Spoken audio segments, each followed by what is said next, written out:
This is section 2.2, constant multiple rule. Now, this is actually our first case where we really get to use something to mess with something a little more complicated, I guess. So the constant multiple rule is, we're saying, suppose I have one function, g of x, that's made from taking some constant c times another function, f of x. Now the question is, what's the derivative of g of x? Well, it is simply c times the derivative of f of x. Now, we have two rules, so we don't have a lot here, but we have our constant rule and our power rule. Well, the constant rule we don't really need too much in this case, but suppose, I have, again, here's a list of functions. So f of x, suppose it is 4x squared. Or suppose I have a g of x that is 3 divided by x to the fourth. Okay, something like that. Or suppose I have h of x, which is 5 times the square root of x. So the way this works, f prime of x is simply 4 times. Now I'm going to use a notation that they're using in the text, but actually I haven't introduced that notation yet. I'm not sure why I haven't. But it's the Leibniz notation, as we call it. So it's the derivative of x squared with respect to x. So there's that derivative. That's, it's a handy notation in something like this.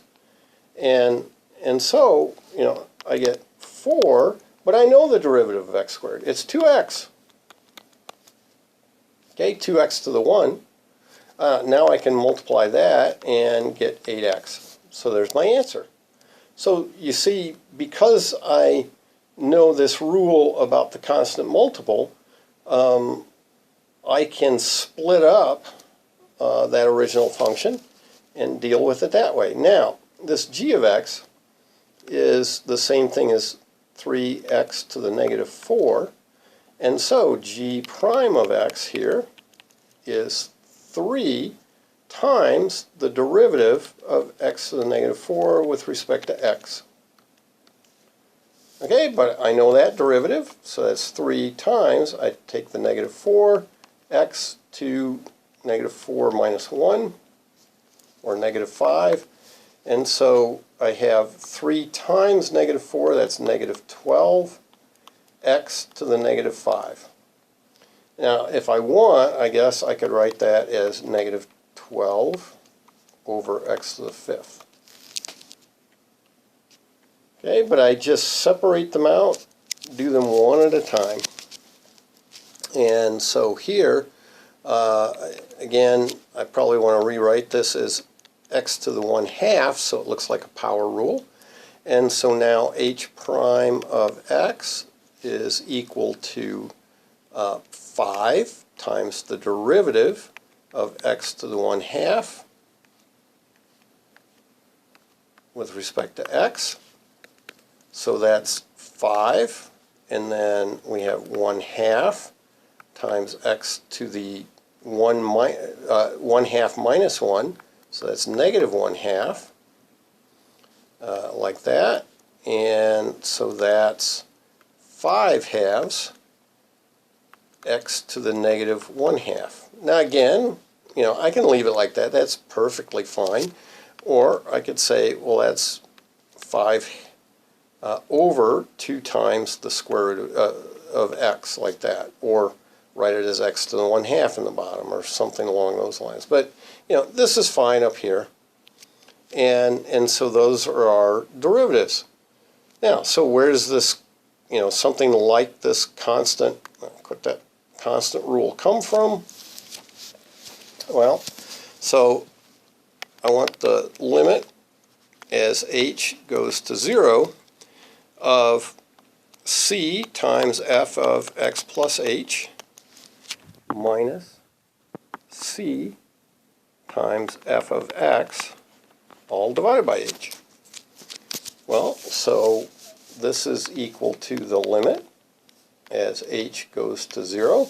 Now here, notice the top, just like we tend to factor out h's, I can factor out a c, so that's c times f of x plus h minus f of x all over h, like that. And now we use our rules on limits that say we can separate products as long as both limits exist. This is the limit as h goes to 0 of c times the limit as h goes to 0 of f of x plus h minus f of x over h. Well, the limit of my constant c as h goes to 0 is just c. And then this thing here, well, I don't know its value, but I know what it is. This is the definition of the derivative of f. And so there is my f prime of x, c times f prime of x. So that's where it comes from. A little bit of algebra in our limits, and it pops right out. Okay, so there we go. That is our constant multiple rule. And so we'll move on to some more rules.